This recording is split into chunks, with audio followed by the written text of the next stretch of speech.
Assalamualaikum warahmatullahi wabarakatuh.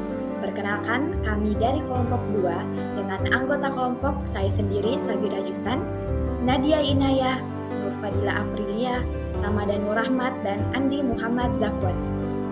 Kami akan mempresentasikan hasil kerja kami mengenai multivariate analysis of variance MANOVA. Data yang kami gunakan dalam MANOVA one way yaitu data penelitian rata berat basah dan berat kering tanaman sawi hijau. Faktor yang digunakan yaitu perlakuan pemberian kompos berbahan dasar daun pahitan dengan dosis yaitu kontrol 2,5 kg tanah tanpa kompos A1, 0,25 kg A2, 0,5 kg A3, 0,75 kg A4, 1 kg A5, 1,25 kg kompos, kemudian masing-masing perlakuan diberikan 4 kali ulangan. Sumber data yang kami gunakan yaitu artikel pertumbuhan tanaman sawi hijau dengan pemberian kompos berbahan dasar daun pahitan. Data yang kami gunakan dalam MANOVA two-way merupakan data hasil pengukuran 2 keterampilan penting pada mahasiswa, yaitu keterampilan berpikir kritis dan keterampilan berpikir kreatif yang diukur dalam 2 kelompok model pembelajaran berbeda, yaitu project-based learning dan problem-based learning, serta 2 jenis gaya belajar yaitu kinestetik dan visual. Sumber data yang kami gunakan adalah artikel pengaruh model pembelajaran dan gaya belajar terhadap keterampilan berpikir kritis dan berpikir kreatif. Ya baik, selanjutnya merupakan pengujian melalui software RStudio. Hal pertama mungkin yang bisa kita lakukan yaitu menginput data melalui yang bersumber dari Excel. Nah, adapun data yang kita gunakan yaitu merupakan data penelitian rata berat basah dan berat kering. Adapun faktor atau perlakuan yang digunakan yaitu pemberian kompos berbahan dasar daun pahitan yang terdapat sebanyak 4 pengulangan setiap perlakuan. Nah, selanjutnya kita melakukan faktor pada variabel perlakuan. Nah, bisa dilihat pada kolom perlakuan sudah menjadi faktor yang terdiri dari 6 faktor. Nah, selanjutnya yaitu uji normalitas pada tiap perlakuan menggunakan Shapiro wheel. Bisa dilihat pada variabel berat basah, tiap perlakuan memiliki nilai p-value lebih dari 0,05, yang artinya data pada perlakuan berat basah termasuk distribusi normal atau signifikan. Begitupun juga pada variabel berat kering memiliki nilai p-value lebih dari 0,05.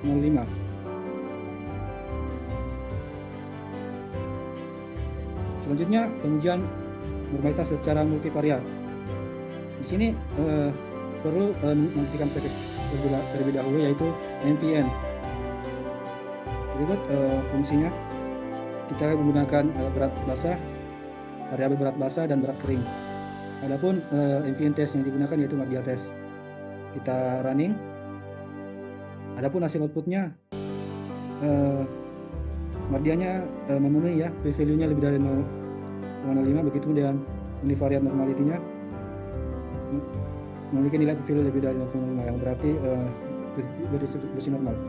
Di sini juga terdapat statistik deskriptif variabel basah kering dan berat basah dan berat kering. Selanjutnya kita melihat homogenitas varian. Kita membutuhkan PKX BioTools, perlu diaktifkan. Selanjutnya kita running, sini kita melakukan grouping ya pada kolom perlakuan. Di sini juga terdapat berat basah dan berat kering.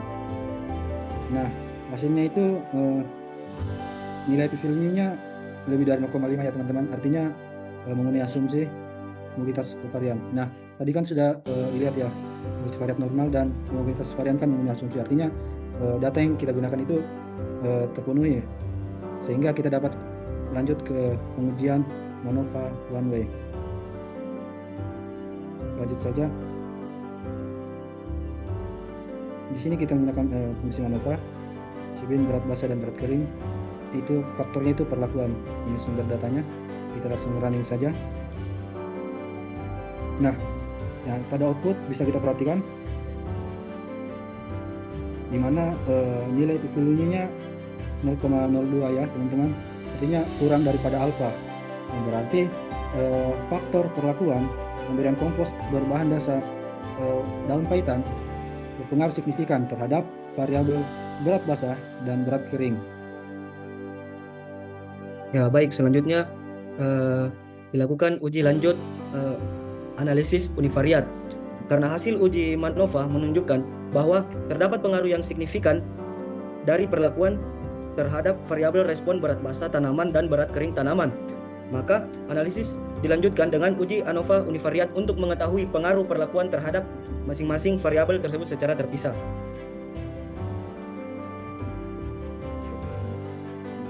Nah, di sini kita dapat lihat hasil uji ANOVA univariat menunjukkan bahwa untuk variabel berat basah nilai F sebesar 4,036 dengan p-value sebesar 0,01242. Yang berarti terdapat perbedaan yang signifikan antar perlakuan terhadap berat basah. Sementara itu pada variabel berat kering diperoleh nilai F sebesar 3,4951 dengan p-value sebesar 0,02208 yang menunjukkan bahwa perlakuan berpengaruh signifikan terhadap berat kering.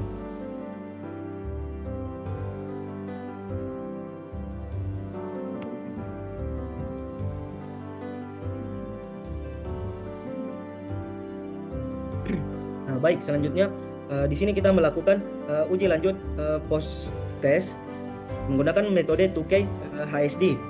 Nah, di sini kita dapat melihat bahwa pada variabel berat basah terdapat beberapa pasangan yang menunjukkan perbedaan yang signifikan. Perlakuan A berbeda nyata terhadap A1, A5 dan kontrol K dengan nilai P ADJ masing-masing sebesar 0,039, 0,0228 dan 0,0097.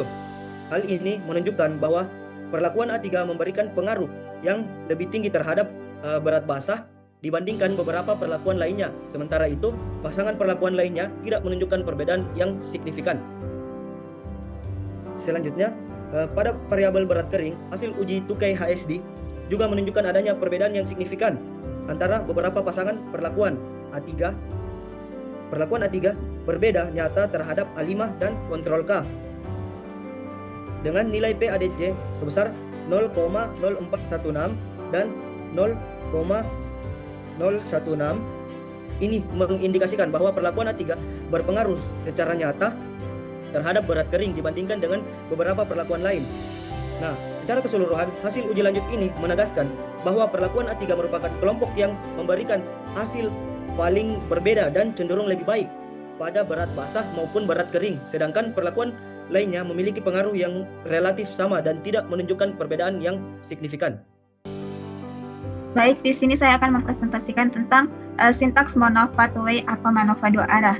Nah, sebelum itu, tujuan dari analisis MANOVA 2-way atau MANOVA 2 arah ini digunakan untuk mengetahui apakah dua faktor bebas yaitu model dan gaya memiliki pengaruh terhadap dua variabel dependen Y1 dan Y2 baik secara bersama-sama maupun secara individu.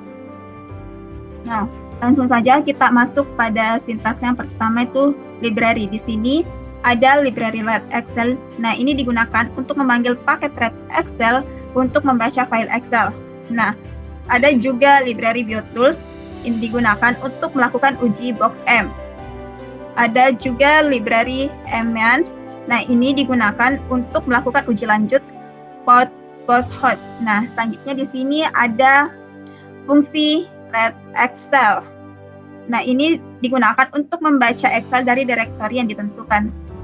Selanjutnya di sini ada data. Nah, ini digunakan untuk menampilkan isi data untuk memastikan bahwa apakah data tersebut sudah terbaca dengan benar. Nah, di sini kami memiliki 80 observasi dataset dengan 4 kolom yaitu model, gaya, Y1 dan Y2. Selanjutnya kita masuk di uji normalitas multivariat jarak Mahalanobis. Di sini kita mengambil semua baris sebelum koma dan 2 kolom yang bernama Y1 dan Y2. Kemudian hasilnya kita simpan ke variabel baru yang bernama Y. Nah, selanjutnya main fact sama dengan calls main. Nah, fungsi call main ini untuk menghitung rata-rata di setiap kolom Y1 dan Y2. Selanjutnya ada covmat sama dengan covy. Nah, fungsi dari covy ini digunakan untuk menghitung matriks covariance antar variabel. Selanjutnya juga ada mahal sama dengan mahalanobis Y, center sama dengan main fact, cov sama dengan covmat. Nah, pada fungsi mahalanobis ini digunakan untuk menghitung jarak mahalanobis untuk setiap observasi. Selanjutnya ada P sama dengan encall Y. Nah, fungsi encall Y ini digunakan untuk menghitung jumlah kolom pada data Y. Selanjutnya ada p-value sama dengan P Chesky, mahal, DFP, lower tail true. Nah, pada fungsi p Chesky ini digunakan untuk menghitung nilai peluang berdasarkan distribusi chi-square. Selanjutnya kita masuk ke plot normalitas. Di sini fungsi Kiki plot ini digunakan untuk membuat Kiki plot untuk membandingkan antara nilai teoritis dan empiris. Nah, di sini ada history points row Y, df. Nah, ini digunakan untuk menghasilkan nilai teoritis dari distribusi chi-square dengan derajat bebas Y dengan derajat bebas P sebanyak jumlah observasi dalam data Y. Ini yang menjadi sumbu X atau teoritis yang ini. Nah, selanjutnya itu mahal ini adalah nilai jarak mahalanobis dari setiap observasi. Nah, ini digunakan untuk menjadi sumbu Y. Itu empiris yang ini. Nah, selanjutnya ini ada main Kiki plot terhadap chi-square. Nah, ini untuk memberi judul pada grafik X. Yang ini ada X lab sama dengan teoritis chi-square. Ini untuk memberi label sumbu X dengan teoritis X. Nah, selanjutnya ada Y lab sama dengan empiris D kuadrat. Nah, ini digunakan untuk memberi label Y dengan empiris D pangkat 2. Selanjutnya di sini ada upline 0,1 call sama dengan red. Nah, ini digunakan untuk membuat garis diagonal merah dengan intercept 0 dan slope sama dengan 1. Nah, ini sebagai garis ideal. Ketika mengikuti garis ini berarti distribusinya mendekati normal. Nah, berdasarkan plot, ini dapat dilihat bahwa sebagian besar titik-titik pada Kiki plot ini berada di sekitaran garis merah atau garis merah diagonalnya. Nah, ini menunjukkan bahwa data tersebut mendekati distribusi normal multivariat. Namun, ada beberapa titik di bagian atas yang ini menunjukkan bahwa terjadi sedikit observasi yang ekstrim. Namun, keseluruhan asumsi normal tersebut terpenuhi. Nah, selanjutnya kita masuk ke uji homogenitas covariance box M test.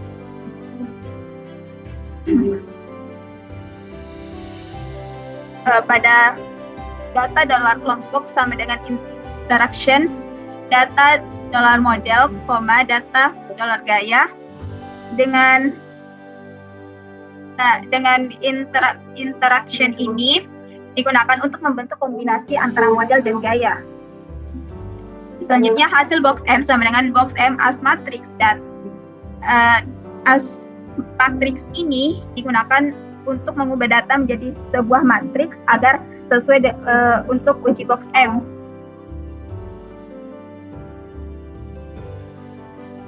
Nah, selanjutnya kita print hasil box M. Nah, sebelumnya fungsi box M ini digunakan untuk melakukan uji homogenitas covariance antar kelompok. Di sini kita lihat bahwa nilai chi-square approx dari box M itu sebesar 7,5241 dengan DF atau derajat bebas sama dengan 9 dan p-value sama dengan 0,5827, di mana p-value ini lebih besar daripada alfa yaitu 0,05, yang artinya bahwa matriks kovarian antar kelompok ini homogen dan asumsi tersebut terpenuhi. Selanjutnya, setelah dilakukan uji asumsi normalitas dan uji asumsi homogenitas, dilakukan pembentukan MANOVA model two-way, di mana model didefinisikan sebagai MANOVA model yang dibentuk dari fungsi MANOVA yang menggabungkan antara Y1 dengan Y2 yang mempertimbangkan antara model dan gaya pembelajaran. Untuk melihat summary daripada model tadi, digunakan fungsi summary MANOVA model dengan uji Lambda-Wilks. Dari model diperoleh bahwa model pembelajaran dan gaya pembelajaran memiliki p-value yang lebih besar daripada 0,05, sehingga model dan gaya pembelajaran masing-masing tidak signifikan. Selanjutnya, untuk interaksi dari model dan gaya pembelajaran memiliki nilai p-value yang lebih kecil daripada 0,05, yang berarti bahwa interaksi antara model pembelajaran dan gaya pembelajaran signifikan. Selanjutnya, dilakukan uji lanjut post hoc untuk melihat kombinasi mana saja yang berbeda secara nyata. Pertama-tama dilakukan untuk uji univariat setiap variabel dependen, yaitu Y1 dengan Y2. Di mana untuk Y1, interaksi antara model dan gaya pembelajaran juga signifikan. Dikarenakan terdapat interaksi antara model dan gaya pembelajaran, dilakukan uji lanjut 2K HSD menggunakan paket MEANS untuk mengetahui kombinasi mana saja yang berbeda secara nyata. Pertama, untuk faktor model pembelajaran yang menggunakan MEANS, di mana MEANS menghitung estimate marginal means atau rata-rata marginal yang terkontrol dengan fungsi pairs ini membandingkan rata-rata antar kelompok dengan koreksi 2K. Diperoleh p-value untuk Y1 sebesar 0,3901 yang mana lebih besar daripada alfa 0,05. Begitu pula dengan Y2 yang lebih besar daripada alfa 0,05, sehingga dapat dikatakan bahwa tidak ada perbedaan signifikan antara problem-based learning dengan project-based learning. Selanjutnya, dilakukan 2K untuk faktor gaya pembelajaran, di mana menggunakan fungsi yang sama untuk faktor model pembelajaran. Dari hasil diperoleh p-values sebesar 0,1130 dengan 0,8118 yang dimana keduanya lebih besar daripada alfa 0,05 sehingga faktor gaya tidak berpengaruh kepada Y1 maupun Y2 dikarenakan terdapat interaksi yang signifikan antara gaya pembelajaran dan model pembelajaran. Dilakukan uji 2K untuk keduanya. Hasil uji lanjut 2K HSD terhadap interaksi antara model pembelajaran dan gaya pembelajaran menunjukkan bahwa hanya terdapat satu perbedaan yang signifikan, yaitu kombinasi antara project-based learning kinetic dengan project-based learning visual dengan nilai p-value sebesar 0,0454 yang lebih kecil daripada alfa 0,05. Sementara kombinasi lain seperti problem-based learning dengan project-based learning dengan gaya belajar yang sama atau berbeda tidak menunjukkan perbedaan yang signifikan. Dengan demikian dapat disimpulkan bahwa pengaruh interaksi terutama muncul pada model project-based learning sehingga efektivitas model pembelajaran ini sangat bergantung terhadap kesesuaian dengan gaya belajar mahasiswa. Mungkin cukup sekian dari saya. Berdasarkan hasil analisis MANOVA yang telah dilakukan, hasil uji MANOVA one way menunjukkan bahwa terdapat pengaruh yang signifikan dari perlakuan terhadap kombinasi variabel respon, berat basah dan berat kering. Dan berdasarkan hasil analisis MANOVA dua arah beserta uji lanjutnya, dapat disimpulkan bahwa terdapat pengaruh interaksi yang signifikan antara model pembelajaran dan gaya belajar terhadap kedua variabel dependen.